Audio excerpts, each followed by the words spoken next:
Hi everybody and welcome to Mike's Hidden History.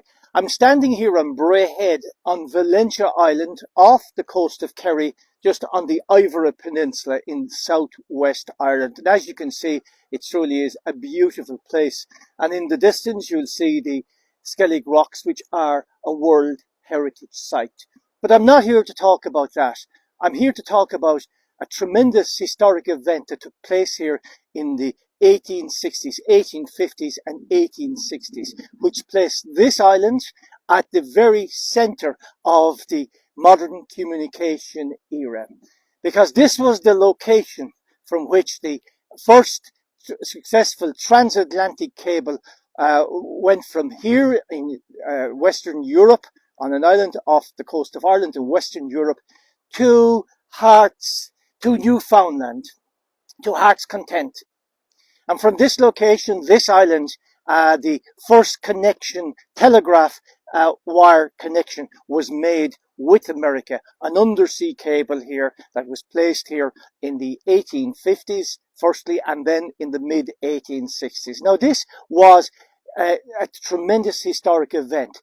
It was similar, in fact, to the moon landing in the 20th century. This had similar implications for the 19th century because it joined the old world, European continent, with the new world. To give an example, before the establishment of this link, President Lincoln was assassinated on April the 15th, 1865. It wasn't until April the 26th that word came by ship to the United Kingdom, to Britain, of that tragic event. Now, I want to tell you as briefly as I can about the attempts to bridge the two continents with communication, modern communication facilities. The main driver behind this was a man called Cyrus Westfield, an American millionaire who had the vision to try to connect the two continents for communication purposes. And he set up the Atlantic Telegraph Company in 1854 with a number of others. He got the support of the British government and the American government. The first attempt was made on the 5th of August 1857 when two ships arrived here, one British ship, the HMS Agamemnon, and the USS Niagara from America.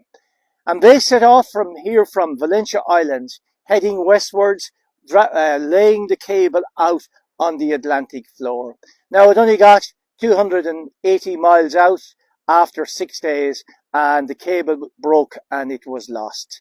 So that was a failed attempt, and now we must wait until the summer of 1858. The second attempt then was in June 1858, and they decided this time that the two ships would meet in mid-Atlantic, the Agamemnon and the Niagara. And they set sail in opposite directions, joined the cable in the middle of the Atlantic and set sail in opposite directions. It broke a number of times because the cable had deteriorated. It was left out in the open over the winter and it was completely destroyed. So that was given up. They returned to port here in Valentia, both ships. That wasn't the end. These were determined men, and on the 25th of July 1858 the two ships again met in mid-Atlantic with new cable this time, and they set off in opposite directions, and they both arrived in port. The Agamemnon arrived here on the 4th of August, having started in mid-Atlantic on the 29th of July, and the Niagara, the American ship from mid-Atlantic, arrived in Newfoundland, a small fishing village in Newfoundland.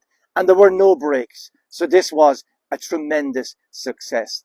Now, teams of horses here and men hauled up the cable up to communications hut here on the island and waited to send the first signals to America. So when they were connected on both sides, the first message was sent, and it said, "Glory to God in the highest, on earth peace and goodwill to all men."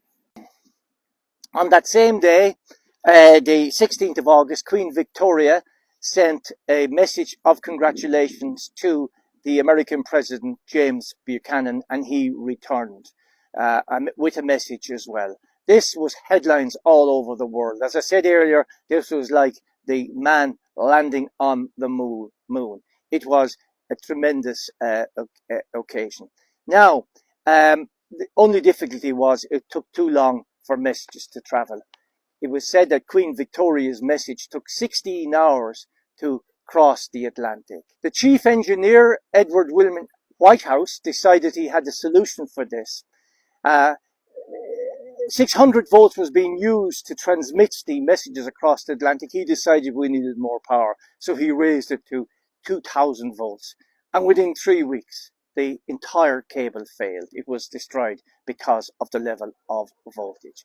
Within that 3 weeks, 732 messages were sent before the failure, before it collapsed, the whole system collapsed on the 3rd of September, 1858.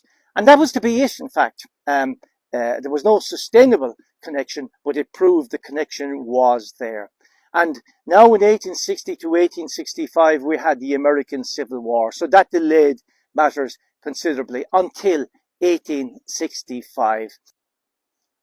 So in 1865, we see that Cyrus Westfield has come back in the scene. He has a new company which bought the largest ship in the world at that time, the Great Eastern. And this was a steamship, which was a passenger ship. He had it converted into a ship capable of carrying miles and miles and miles of cable. So, at the end of July 1865, the Great Eastern set sail here from Falhummeron Bay.